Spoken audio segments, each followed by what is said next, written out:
All right, in this video, I'm going to review over the civil rights movement in modern Georgia. So remember, in the Southern history, in the U.S. history, schools were segregated, so blacks and whites couldn't go to certain schools together. So it came along the court case of Brown versus the Board of Education. And in this court case, remember, the ruling was that pretty much schools had to desegregate or integrate, I should say. So integrate means, again, to bring together. So came in Georgia history, two things came as a response to that ruling in Brown versus Board. You had the Sibley Commission and the 1956 state flag. So remember, the Sibley Commission was the state of Georgia, the state of Georgia government, pretty much hired John Sibley to pretty much go survey Georgia to see how they felt about the ruling of Brown versus Board. And John Sibley came back and came to realize that many Georgians actually would rather just close their schools altogether than to allow black people to enter their schools. And so Georgia ended up saying that it was up to the individual school districts if they wanted to integrate or not, which again was illegal because it went against Brown versus Board.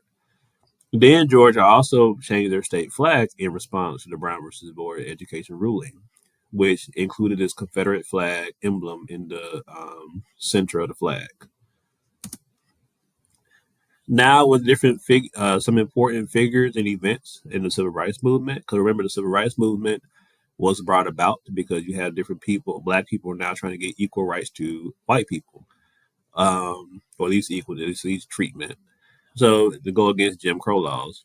So you have Martin Luther King Jr., who we all are familiar with, who was very much a big proponent of nonviolent protests.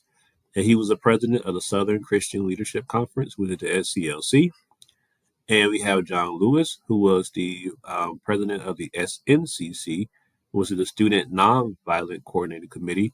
So the SCLC was more was like Christian preacher than like more Christian adult led. SNCC, which is Student Nonviolent, was pretty much young students going out and pretty much voicing their disdain for Jim Crow laws. So I remember John Lewis also, he ended up coming serving in Congress, in the U.S. Congress for many years until he died. And he also was a very big figure of the Selma March in Alabama. Then you had the Albany movement. So remember, the Albany movement in Albany, Georgia was not successful because, according to Dr. King, they tried to desegregate too much too quick. So he said they should have really focused on desegregating certain things, like one thing at a time. And then the March on Washington, as you remember, that we all know that is when Martin King gave his famous "I Have a Dream" speech. John Lewis was a part of organizing that as well. And we ended up getting the Civil Rights Act of 1964 passed, which is on this slide here. So after this March on Washington, Lyndon Johnson became president after JFK was assassinated. And now blacks and whites ideally now have equal rights to white people. So there's no more segregation, period. It is illegal.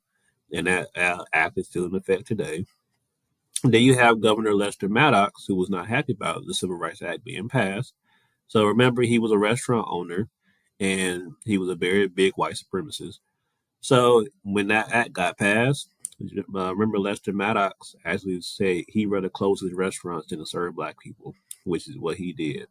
Now, on the flip side of that, Lester Maddox was a very complicated person because remember, he also was the one who actually appointed or hired many people to work under him as governor, even though he had a very just big white supremacist viewpoint.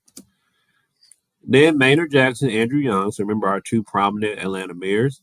So Maynard Jackson was the first African American mayor of Atlanta. And remember, he was big on affirmative action. So he said anybody that wants to do business with Atlanta, they had to hire so many minorities and women to get any kind of contract with the city of Atlanta. He also was the one that brought MARTA to Atlanta. And very most importantly, he was the one that brought the Olympics to Atlanta, 1996 Olympics, as well as Andrew Young, who was the second African American mayor. But Andrew Young was on the Olympic committee that brought the 1996 Olympics to Atlanta. He also was served under President Carter as one of his ambassadors to the UN. He also was the first black House of Representatives in the General Assembly since Reconstruction. And speaking of Jimmy Carter, so we know Jimmy Carter was the president of the United States. He also was governor of Georgia and a Georgia senator. So yeah, he had some highs and lows, but to keep it short and sweet, the two main ones I want you to remember is one of his highs of his presidency was the Camp David Accord, where he had a peace agreement between Israel and Egypt, which is the top picture there. And then one of the low points of his presidency was the Iranian hostage crisis, where the Iranians were, I'm not sorry, the Americans that were over there in Iran were taken hostage in response to Jimmy Carter allowing their former president or former leader come to America for cancer treatment. And they were not released until Richard Nixon became, not Richard Nixon, sorry, Ronald Reagan became president. Then you had the 1996 Olympics, we I talked about a minute ago, that Andrew Young and Maynard Jackson brought to Atlanta. And that pretty much helped really make Atlanta what it is today. A very big known international city, brought a lot of business here, a lot of population. Our population increased here, our tourism increased. So, of course, with all this increasing tourism, population, this is bringing more money to Atlanta. So, some of the long and short term effects is, pretty much Atlanta wanted to beautify itself.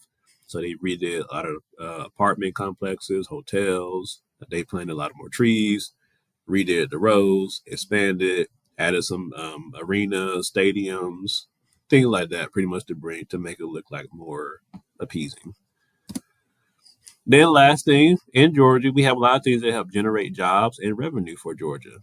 So you have your Savannah port. So remember, our two biggest ports are Savannah and Brunswick. So everything that comes in our country or in our state from other parts of the world usually comes in from here, and it is shipped away to other places. And then you have your tourism industry with things like Six Flags, Stone Mountain, etc. So places that bring a lot of tourists down here to Georgia. And then you have your film industry. So remember, in Georgia, a lot of films are filmed here because a lot of directors get a tax cut, or sorry, they're incentivized to come down here and film their movies. So because of that, and that brings a whole lot of money to us as well.